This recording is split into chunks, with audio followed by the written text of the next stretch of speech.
কড়াইতে বেশ খানিকটা বাটার দিয়ে ওর মধ্যে চৌকো করে কেটে রাখা পেঁয়াজ, রসুন, তারপরে দিয়েছি কিন্তু টমেটো আর রেড আর ইয়েলো বেল পেপার, আর দিয়েছি কিন্তু নুন, আর দিয়েছি 10-12টা শুকনো লঙ্কা। খুব ভালো করে নুন দিয়ে নেড়েচেড়ে ঢাকা দিয়ে সেদ্ধ হয়ে গেলে একটা মিহি পেস্ট তৈরি করে নিয়েছি।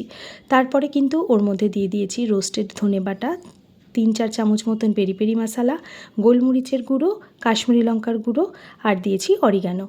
তারপরে খুব ভালো করে মিশিয়ে নিয়ে ওটা যখন হয়ে গেছে মশলাটা, তারপরে পরিষ্কার করে ধুয়ে রাখা চিকেনগুলো দিয়ে আবার একটু নুন দিয়ে মশলার সাথে ভালো করে মিশিয়ে ওটা কিন্তু ঢাকা দিয়েছি একটু।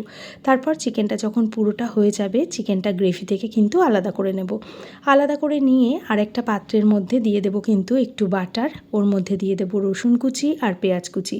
পেঁয়াজ আর রসুনটা আধা ভাজা হয়ে গেলে ওই যে গ্রেভিটা ছিল সেই গ্রেভিটা টোটালি ট্রান্সফার করে দেব এইটার মধ্যে, মানে এই প্যানটার মধ্যে গ্রেভিটা ট্রান্সফার করে দিয়ে তারপরে ওপর থেকে দিয়ে দেবো কিন্তু টমেটো কেচাপ। মশলাটা ভালো করে মিশিয়ে 2 ঘন্টা মতন ভিজিয়ে রাখা বাসমতি চাল দিয়ে খুব ভালো করে কষিয়ে নিয়ে 1.5 গ্লাস মতো জল দিয়েছি, তোমরা আন্দাজ মতন দিও, চালের আন্দাজে দিয়ে ওটাকে একদম স্লো করে ঢাকা দিয়ে রাখতে হবে। তারপরে ঢাকাটা খুলে যখন সেদ্ধ হয়ে যাবে ওপর থেকে সেই কুকড চিকেনগুলো দিয়ে আবার খানিকক্ষণ ঢাকা দিয়ে রাখতে হবে। ওই ধরো 5 মিনিট মতন। পুরোটা যখন হয়ে যাবে সুন্দর একটা গন্ধ আসবে, ওপর থেকে ধনেপাতা ছড়িয়ে একদম কিন্তু রেডি হয়ে গেল ওয়েস্ট আফ্রিকার একটা ফেমাস রেসিপি জলফ স্টাইল রাইস।